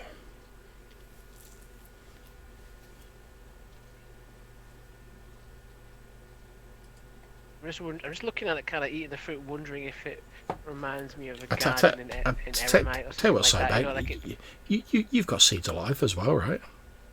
Yeah, he does. I do. If you want to make the grove bigger, why don't you just take a stroll to the end and like grab yourself another stick and like. Then they can have like 60 miracle fruit. Well, it'd probably be different because obviously it's based on your stats how many of them there are. But if you want to get in on the miracle fruit train and expand this paradise grove, I'm all for it. But I'm not going to force you to. I will be a bit more conservative with my decision to use it. It'll feel obviously, Sobek, I'm not saying that you should do this, but all I'm saying is you, like me, have the power to bring life where there is previously none. If you're being conservative with it and not using it, what is the point of us having this ability? Surely the judges do not bestow us with these abilities so that we can never use them. Yeah, that's true. We should use them. As you were saying, you quite rightly said to me earlier on when we were discussing this that it is not our role to directly lead mortals. I see this as a good way of us not doing that, but helping them. For instance, those who eat of the fruits, they will not be directed by me, they will not be controlled by me, but it will merely enhance their natural attributes to enable them to make the best of themselves. There's something about it, because I've still got my God sight up, so like I fully can like just detect a slight, Yeah, I imagine you pick it up and there's just like overhead display of text like magic. Texture missing. Nice. Yeah. That's it, yeah. Yeah. So, Sabak, you clearly have picked up the magic inherent in the grove, of course, and you know that there's a place where. Is it the first tea where you can make the snake stick? Yep. Yeah. Yeah. Okay. And I think what I'm going to do before we leave here as well, I'm going to get like another branch from one of these trees and just like again carve it into like a bit of like a walking stick or a staff, like just to like have with me to remind me of this. This place like now oddly reminds me of that place I went to with Ibshare. Like just the overgrownness, the ripeness, the kind of vitality of nature. Now I'm just like kind of looking around, seeing MCAT just gonna pop out from anywhere.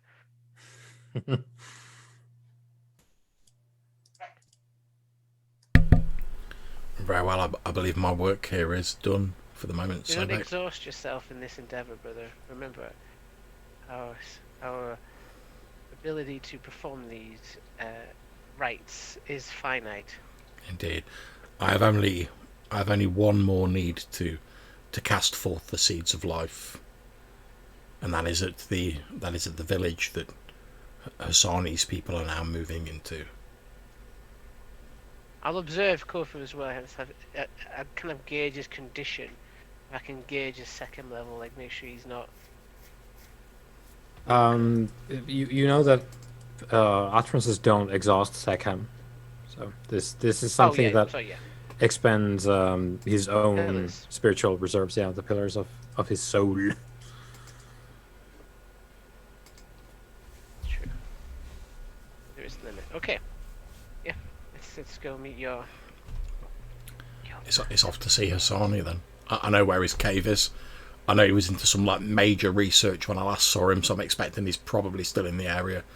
Because like he had all of his like gear in the cave, and he was like, "Oh, I'm restudying the ancient burial arts to rediscover what was lost." So I'm guessing that's probably taken a bit. So he's probably not packed and left. Mm-hmm. Yep. The one thing that you do know is that he has multiple tombs, and this was just one of them. This was the closest one where they organized the meeting. So that's entirely fine. You know where it is. You can go there. My plan's to go there, and if I don't find him, will be to like go to like the new village that we built that his people are moving into, and sort of speak directly to them. Sobek, are you going with? Right. So you are led on to another mountainous region. But before we go, Yeah. we've been shown how to use like the mobile phones that we've got. Yeah.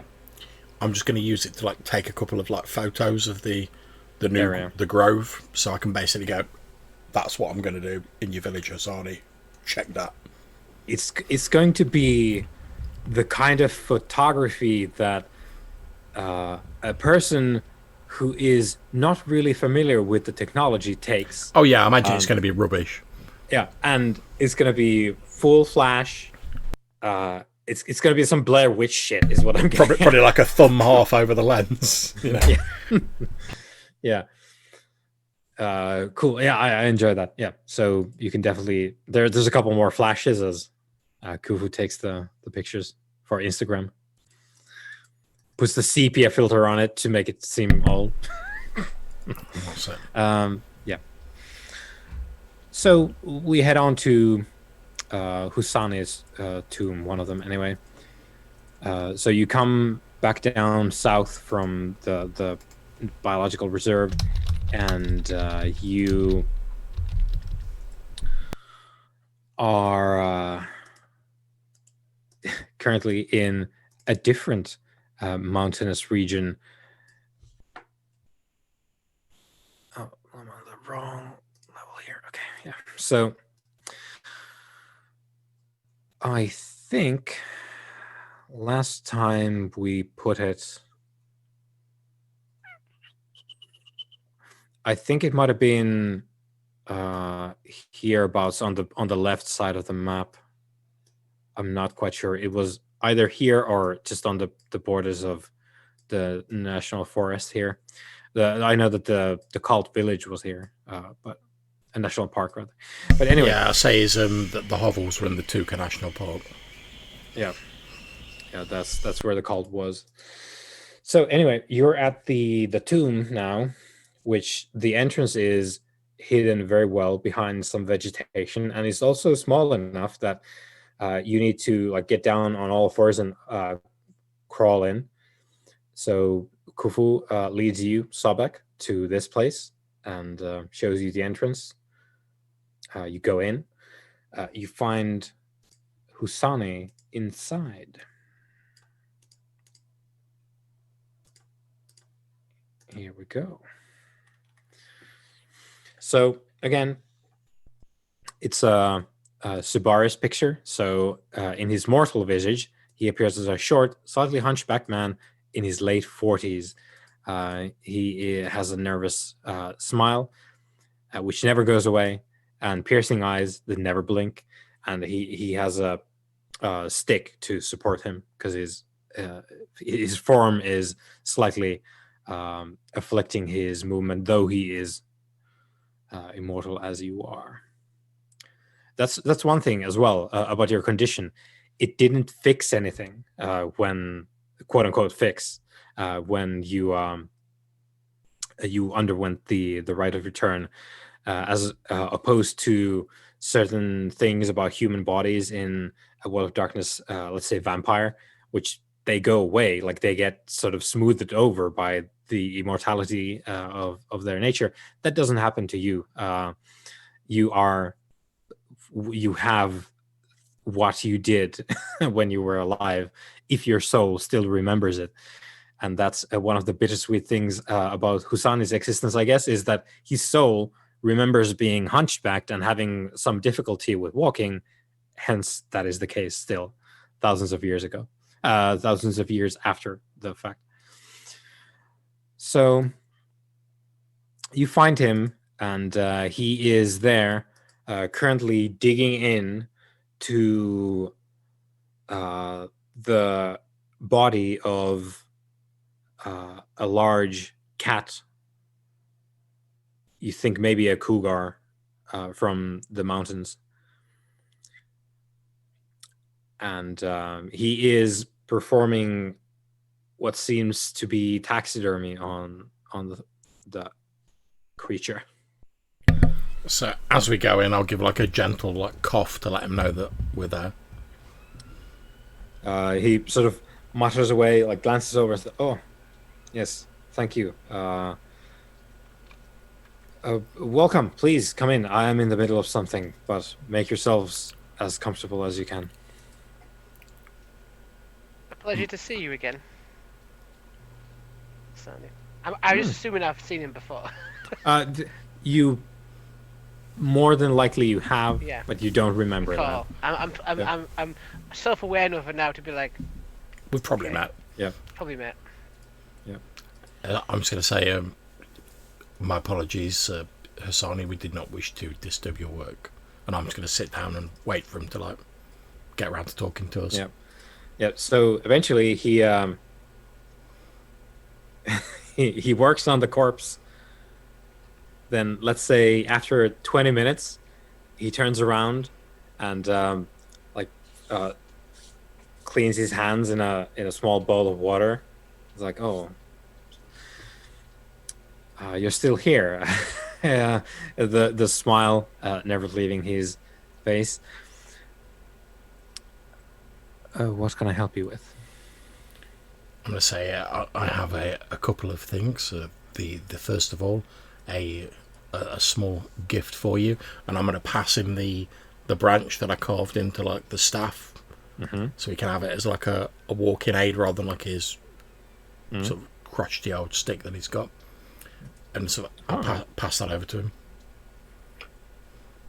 And I'll say it was from a tree taken from the Tingwa Biological Reserve. It is a place of where a great deal of damage was done by a crashed air vehicle, and much of the landscape was damaged. Then I'm going to sort of like turn the phone round, bring up the like poor pictures that I took of the grove, and I'll say, we have visited that place to repair the damage.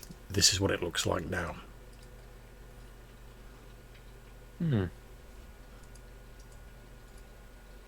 I've recently recalled, as is my brother, the ability to cause otherwise barren land to bear fruit and spring into new life.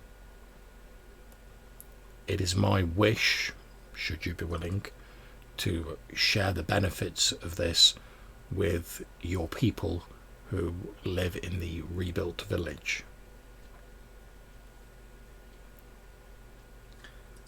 I was just checking if he was familiar with what you're hinting at. I'll say it. I promised when you agreed to the destruction of the old village and the beginning of the new that I would use all of my abilities to ensure that when they were resettled, your people got the best start they could possibly get. At the time, I did not recall being able to use this utterance. Now I can, and I feel that your people could benefit from it. But I would not dream of doing so without first speaking to you. Oh, I believe that is of no consequence. It does not do any harm that I can divine. Indeed not, but these are, much as I would not have dreamed of destroying the old village without speaking to yourself, I would not interfere with the new village without likewise speaking to yourself first, as a mark of respect to you. I understand, and I do appreciate the gesture, as well as you consulting me in these matters. And There is also Well, the matter of assuming you are, as you seem to be, fine with me using this utterance to improve the, shall we call it, the yield of the new village of your people. mm-hmm. Obviously, the effects of a mortal witnessing our abilities unleashed can be quite profound. It would Mm-hmm. perhaps be better for your people were they to withdraw to a distance whilst I enacted this working and then returned afterwards. I believe it would be easier for you to persuade them to do that than it would be for myself. And I would not seek to do them harm. Very good. Well, I am given to understand that as the current building is ongoing, they have been arranged accommodations by your servants. I believe that is what was discussed previously. That's correct.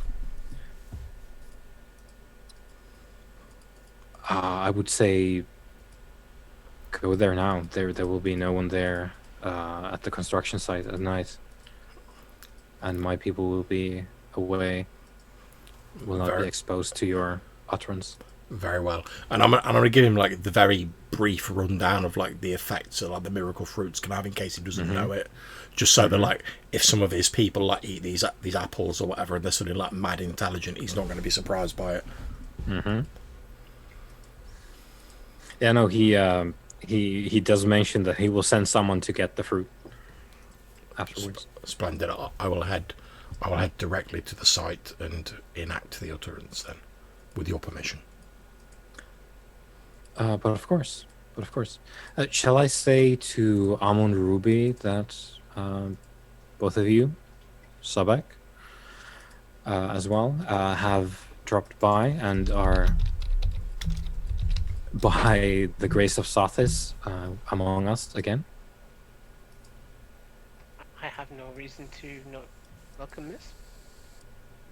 I think he might enjoy it. Now, Exchanging just to some check my words. memory, Ammon Ruby was the like, what happened to my daughter in Carthage, wasn't he? Antonath! Amun Ruby is the one that came in with the steel chair. To be fair, he did say as well. He was to- like, "Oh, you've always been a friend to me, Khufu." So Yeah. I'm gonna be more than happy with him letting Ammon Ruby know. Just wait until he finds out you're the reason his daughter's missing. What happened in Carthage? It's got delended. We just need Matthew's character to be like, "Oh, if only there was a lost book about Carthage." Shazam! Not anymore. Yeah, the diary of the mayor of Carthage. What? That's what you need to do, man. I don't know the exact levels of your power, Sobek, but like, if you want to find out about Ridiculous. Carthage, just be like, "There's bound to be a lost book from Carthage," because like most of Carthage stuff is lost. Yeah, but I have to know the title, I think. Yeah, there's some detail that you need to have for it. I can't think, just yeah. go anything about Carthage. No, it's Yeah, but like- there's definitely going to be at least one book that's just called Carthage. all of Carthage Volume 1 of 20,000. There's a lot of detail. Yeah, but that's the trick.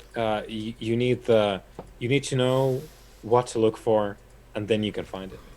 While I'm here, Husani, may I beg your indulgence for a second upon a question?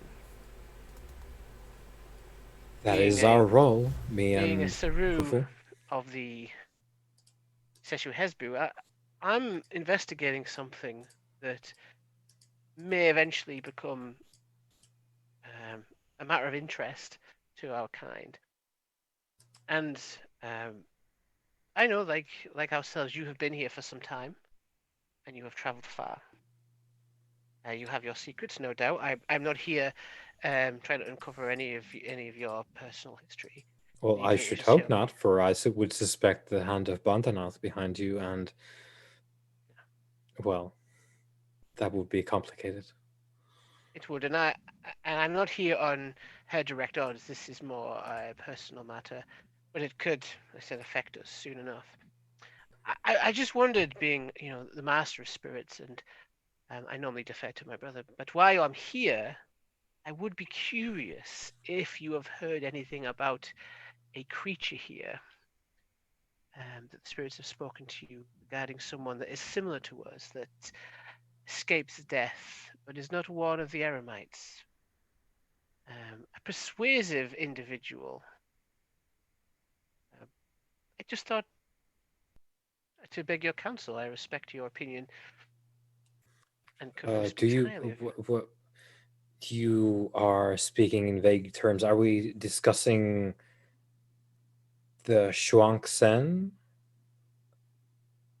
Do I know what that is? Which you know what that is? That is the sort of, they operate on some similar terms as you do, but they are horrific and not mummies, but sort of cursed harbingers Oh, the wannabe mummies. of awfulness. Also immortal in the same basic manner that you are. But they're not as good. They are the Incomplete. harbingers of oblivion. No, I do not think it's them. I know I remember some aspects of them. I know this is a new mystery. I think this is something different. A new mystery, a new Exactly. immortality. Exactly, Sunny. That does sound difficult to fathom. I recall meeting him brief was when, if you recall, we had a number of Iramites come to us, such as Ibsheta and Bantanath, when Amun-Ruby made his contentious entrance, but he made his point. So this individual was there. There's a creature of immortal nature that you find objectionable in Rio. He is into. I assume it's a he, just from the manner he conducts himself in, but it could be a she. He has interfered in our affairs over in history, and I cannot recall every detail as of yet. As you know, what we have to deal with. But he has interfered, and he has seemed to survive several historical events. So, I would think so.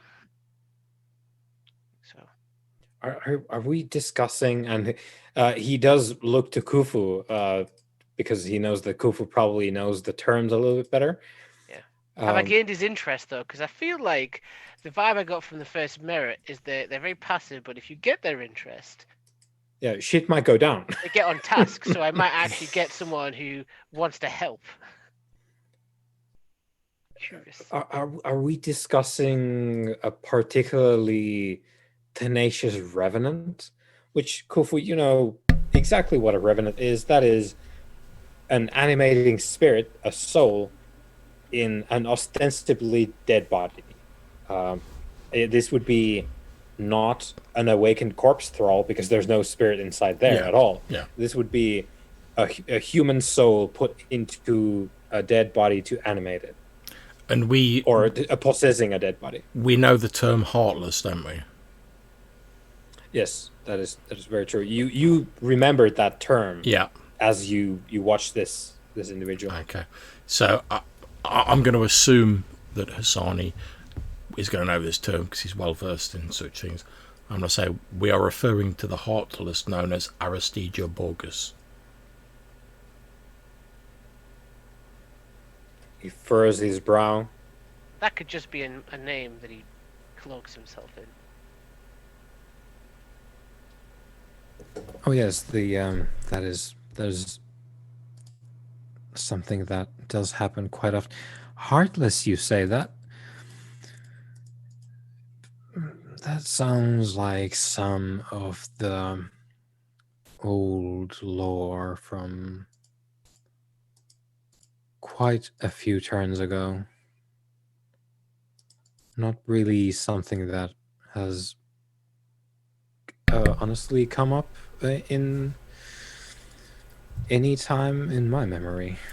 Indeed, it was a term that I recalled when we witnessed this creature in modern day, and then recalled witnessing him on previous occasions during previous cycles.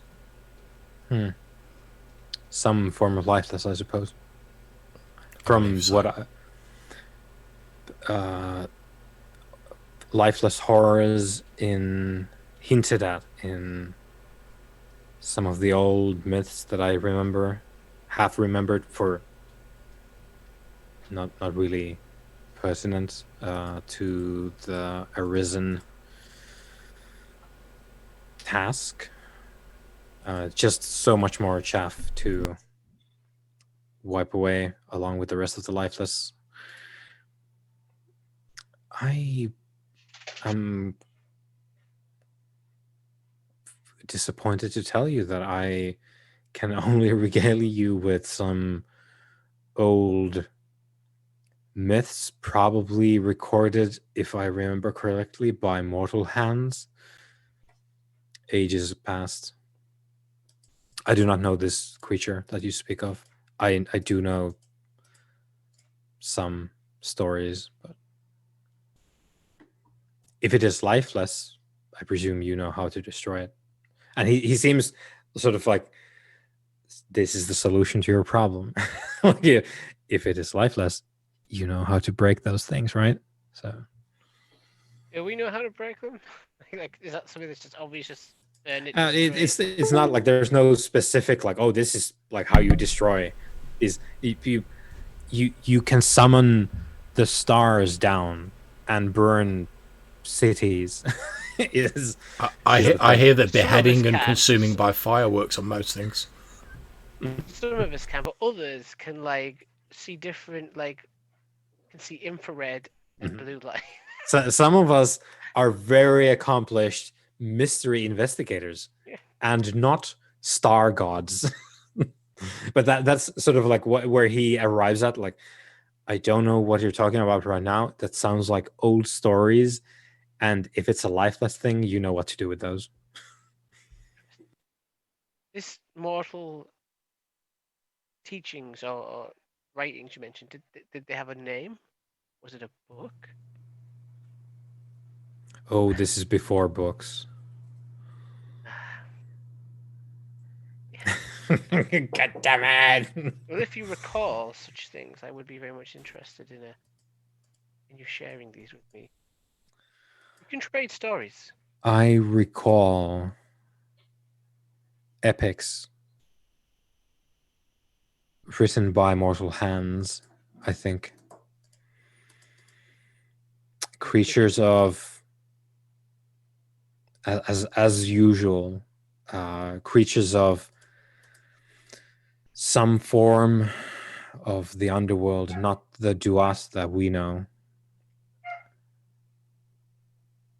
Creatures of darkness and hunger, like those other servants of the Devourer, put on the face of Keb to punish and prey on the living. Terrors from beyond death, which Checks out. truly are probably echoes of the demons that actually do reside in Duat, that have passed down the centuries of mortal retelling and come to depict some other creature entirely. That is what I would say. There are some terms from the before times. So you see him go back. He is traveling to the far past. He is in his- winding that clock back. I remember some early names that He spent a lot were of he's got a lot of Sabbat XP on him, this guy. some of them were called Lamasu. I remember. Does that have Li- any relevance to me at all? you can roll your occult as you listen to him ramble on Yes, I about will try. Is it just wits occult or must it be intelligence? intelligence occult. Yeah. Yeah, I thought so. Come on, brain. Come on, you can do it. Love a good mystery. Oh, 4 Yeah. successes. He's talking about Lamasu. He recalls that at one point something like this was called the Lilitu.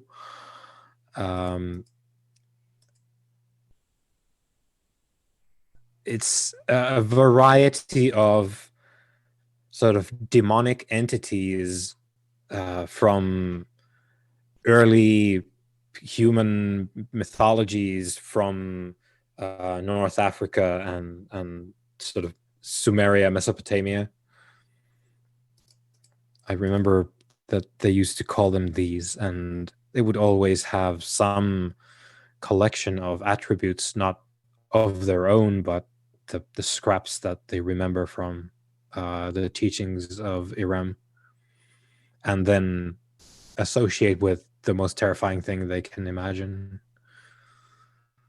which sometimes it is a creature that sits on a person's chest as they lay down for the night, or it might be an actual creature prowling the night, looking for flesh to. Fresh prey. Yes. This thing could be old then, just like us. It Well, operates in our city, you see, Sandy. So does it now? Yeah, it does.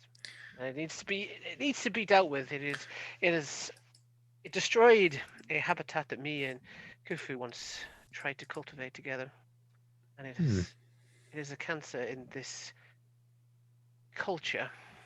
I would say, Khufu, as I know of your prowess, if my memory has not failed me in this instance, I would suggest that, being understanding of the fact that we do not, or I do not remember or know exactly what you are talking about, this nature of this creature, if it is indeed a revenant, you possess the teachings to summon such creatures, I believe, as you can call the dead. Now, if this creature is old, it might stand to reason that it is also potent in some way, according to its nature, of course, which I could not tell you. It might be prudent to be careful with that, as far as where you bring it to, at the very least. I understand. I am sorry that I cannot give you proper advice on this I think matter. you have been helpful. This is something that has not really crossed my path, has not really been in Rio. Our lifeless troubles are kata, not whatever this is. True. But things do change. Perhaps they have changed, and there are more of these. I shall have to. It would do you good on occasion to come down from the mountain and see what has changed. Perhaps this is such an occasion that I should seek out. I'm sure Khufu would welcome you in our halls. Of course. If you wish to join us, our cult would make any arrangements that you need. A novel idea. He looks thoughtful at the prospect of coming to the city. And with obviously Khufu being under your study, to make it comfortable for you, in the sense that we understand your work. There would be an interruption. I need not much. In any case, I do believe I shall ask someone to look into this. Perhaps you have as well, and perhaps you will inform me Sure. of what you find, as this is, if this is a new variety, some fresh blasphemy from the pits of degradation, then At the very I would least, know. this individual harbors a relic. So that gains at least one eye of our duties. And if it is, um, if my theories are true that it is long lived, then Hmm. it is about time it faced some Eremite justice. It has been suckling on the teat of humanity. Like so many things, it feasts on the memory of the city of pillars. And he glances at Khufu, and there's no none of the like secret eyebrow language that sometimes appears in role-playing games, but there's a sort of understanding, because you, Khufu, talked about this kind of thing with Husani previously, of like the heritage of where you come from, and the fact that it's kind of ground away, like there's not a Indeed. lot left. So he says that, and glances at Khufu with a sort of understanding very apparent in his face. Well, we should certainly seek to reclaim whatever relic this creature has that does not belong to it. And if it is not an heir of Irem, then nothing truly belongs to it. Indeed. Well, thank you for your wise counsel. If there is nothing further, I believe myself and Sobek will make for the site of the new village. Very good. We will leave you to your work. Thank you, Asani. Wonderful. And he, without any malice or whatever, he just immediately turns back to his work while you're still there. That's fine. I'll just like give like a respectful bow and then leave. Yeah. He does not acknowledge you further. I wasn't expecting him to. Yeah. It just bemuses Sobek that this guy, he has no social grace at all. Just none. But he's nice. He's actually relatively nice. Eremite, I suppose. What can you say if you spend all your time like dissecting dead bodies and trying to rediscover lost embalming arts? You're not exactly the life and soul of the party. He never blinks. He smells of like ancient embalming liquids. He's covered in blood and guts. Okay, so I can see we're getting on a bit. So Yeah. just to like truncate it, like I said, my plan's basically head to the site of the village. This time though, however, well, once we get there, again, check there's nobody about. It's the night, so I'm assuming the work crews will have laid off for the day. Like you say, the villagers aren't there; they're staying in temporary accommodation.